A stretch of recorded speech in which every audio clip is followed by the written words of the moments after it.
we talked about that work ethic thing from my parents. Being a pastor, it's really hard to have that kind of same consistent scheduling because life happens in people's lives. People don't die between 9 and 5. They don't get in car wrecks between 9 and 5, and they don't get married between 9 and 5. And so life is much more spontaneous and unpredictable.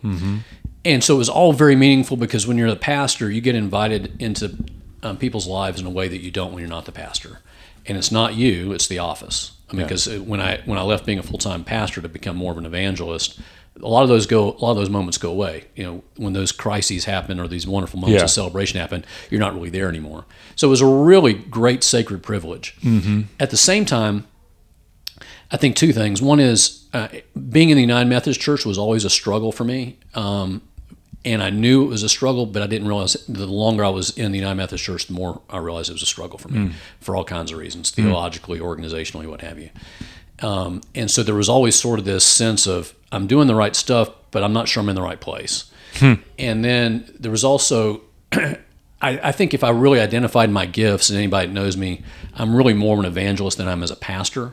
I think I'm okay as a pastor. I don't think I was bad. I don't think I was I wasn't Steve Garvey. To use our or Sandy Koufax. And so I think as I migrated more to sort of an evangelist role, that was more of I'm really finding my groove here. But I'm not sure I would have been as good of an evangelist if I hadn't been a pastor 20 years. That shapes you and forms you to really understand people and to see some of their needs in a way. When I was in business, I didn't really see people, not necessarily bad. I just didn't really see some of what was behind who they are and what's going on in their lives. And pastor 20 years, you learn a lot.